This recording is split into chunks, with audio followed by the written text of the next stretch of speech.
সংসারের বোঝা যখন খুব বেশি ভারী হয়ে যায়, তখন একজন পুরুষ সিদ্ধান্ত নেয় যে তার সংসারকে কিভাবে সচ্ছলতা দান করা যায়।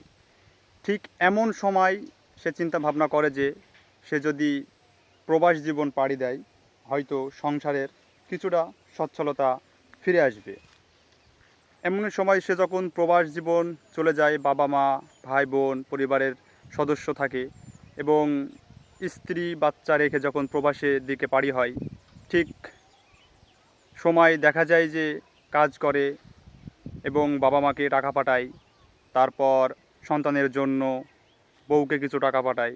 এভাবে হয়তো সংসার কিছুদিন অনেকটাই ভালো চলে। তারপর আস্তে আস্তে দেখা যায় যে সে বিদেশে গিয়ে প্রবাস জীবন পাড়ি দেওয়ার পরও সে তার সংসারের সচ্ছলতা আনতে পারে না। ছোট ভাই বোন থাকলে তাদের আবদার থাকে আলাদা, বাবা মায়ের চিকিৎসার খরচ তাদের আবদার আলাদা, সংসারের আরও খরচ আছে, সন্তানের লেখাপড়ার খরচ, এমনকি স্ত্রীর আলাদা খরচ। সব মিলিয়ে দেখা যায় যে প্রবাস জীবন কাটাতে গিয়ে সে অনেক হিমশিম খেয়ে যায় প্রবাসে যে থাকে, এবং সে যে পরিবারের সচ্ছলতা আনতে চেয়েছিল সেটার বদলে আরও বেশি ঝামেলা সৃষ্টি হয়। বাবা মা বলে যে বিদেশ খেটে টাকা পয়সা তুই তোর বউকে দিচ্ছি, ছেলে সন্তানকে খাওয়াচ্ছিস, আমরা ঠিকমতো পাচ্ছি না। এমনকি তোর ছোট ভাই বোন আছে, তাদেরও ঠিকমতো পড়ালেখা হচ্ছে না, এমনকি তাদের পোশাক আশাক হচ্ছে না। আবার স্ত্রী বলবে যে সব টাকা পয়সা তুমি তোমার বাবা মাকে দিচ্ছ, ছেলে মেয়েকে আমিও ঠিকমতো কিছু দিতে পারছি না, তাদের ভরণ পোষণ করতে পারছে না। মোটামুটিভাবে সব মিলিয়ে দেখা যায় যে পুরুষটা নির্যাতন হচ্ছে প্রবাসের মাটিতে দিনের পর দিন। এমনকি আসলে সে যে ভালো আছে কি নাই, সে কিছু খেয়েছে, কীরকম খায়, হয়তো মাসে একদিন মাংস খায়, এমনকি রাতে ঠিকমতো ঘুম হয় না, কঠোর রোদের ভিতরে কঠোর পরিশ্রম করে, এভাবেই তার দিন চলে যায়। কিন্তু পরিবারের সদস্যরা একটিবারও জিজ্ঞেস করবে না যে আসলে প্রবাস জীবন তো কাটাচ্ছ, তোমার জীবনটি কেমন যাচ্ছে, খেয়েছো কি ভালো মন্দ, কী পড়ছো, কেমন আছো। আসলে পুরুষের দুঃখ কষ্ট বোঝার মতো ক্ষমতা কারুর নেই। হাজারো দুঃখ কষ্ট এবং ব্যস্ততার মাঝে পুরুষ চায় পরিবারের সকল সদস্যকে খুশি রাখার। পুরুষ প্রবাস জীবন পাড়ি দেয় পরিবারের মুখে হাসি ফোটাতে, দিনরাত অক্লান্ত পরিশ্রম করেই যাবে পরিবারের মুখে হাসি ফোটানোর জন্য। কিন্তু দিন শেষে দেখা যাবে যে সে ব্যর্থ, হয়তো পরিবারের কারোর হাসি ফোটাতে পারলো না। এভাবেই হয়তো দিন চলে যায় কষ্টে, 1 বছর, 2 বছর, 5 বছর, 7 বছর। তারপর দেশে ফিরে আসে, দেশে ফিরে এসে কিছুদিন হয়তো বসে থাকবে, তারপরে সংসারে ভাগাভাগি নিয়ে বিচ্ছেদ ঘটে যায়, বাবা মা আলাদা হয়, তাকেও বউ সন্তান নিয়ে আলাদা হয়ে যেতে হয়। আবার সেই পরিবারের ঘানি একের পর এক বোঝা টেনেই চলতে হয়। এই যে মাঝখানে যে কিছু বছর প্রবাস জীবন পাড়ি দিয়েছিল, সে শুধু বছরগুলোই দিনগুলোই পার করেছে কষ্টের সহিত।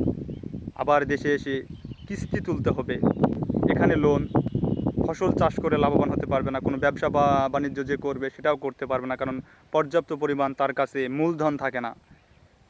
এভাবে দেখা যায় যে একজন পুরুষ প্রবাস জীবন গিয়েও শান্তিতে নেই। কিন্তু বর্তমানের জেনারেশন এমনভাবে ঝুঁকে উঠেছে যে প্রবাস জীবনে তারা অত্যন্ত আগ্রহী। তারা হয়তো ভাবছে প্রবাসী জীবন যাপন করলে বা প্রবাসে কিছু গিয়ে অনেক টাকা পয়সা ইনকাম করব, জীবনে সফলতা অর্জন করব। আসলে হাতে গোনা কয়েকজন এরকম হয়েছে। অধিকাংশ লোক যারা প্রবাসে গিয়েছে তারা আবার দেশে এসে হয়তো অন্যের জমিতে কামলা দিয়েছে, কিছু কিছু লোক ব্যবসা বাণিজ্য করছে, কিন্তু কিস্তি লোন আবার সে আগের মতো পর্যায়ে চলে আসছে। তো আমি যারা প্রবাস যাবে তাদের জন্যই কথাটি বলছি, প্রবাস যদি যেতে হয়, গিয়ে আপনি কারোর কখনো মন জয় করতে পারবেন না। তারা হয়তো ভাববে যে প্রবাস যাওয়া মানে হয়তো টাকার মেশিন, যখন যেটা চাইবো সেটাই হয়তো পেয়ে যাব। আসলে বিষয়টি এরকম নয়। পরিবারের লোকজন দেশে যারা থাকবে তাদেরও বুঝতে হবে। আর প্রবাস জীবনযাপন করতে হলে সবথেকে বেশি জিনিসটা মাথায় রাখতে হবে, আপনাকে, আপনি যতই পরিবারের জন্য যা কিছুই করেন না কেন, দিন শেষে বছর শেষে আপনি যখন বাড়িতে আসবেন, তারপরে এসে আপনাকে বলবে যে ও সব কিছু করে রেখেছে, ওর কাছে অনেক টাকা পয়সা আছে, এই সেই হাবাজাবা বিভিন্ন ভুলভাল বুঝিয়ে আপনাকে সেই শূন্যের পথেই রেখে দেবে। তাই বলছি প্রবাস যাবেন ভালো কথা, কিন্তু মাথায় রাখবেন যাতে আপনি সবারই মন জয় করতে পারবেন না, নিজের যতটুক প্রয়োজন ততটুক রেখে পরিবারের জন্য দিতে হবে। দেশে এসে একটা ব্যবসা বাণিজ্য প্রতিষ্ঠিত করতে হবে।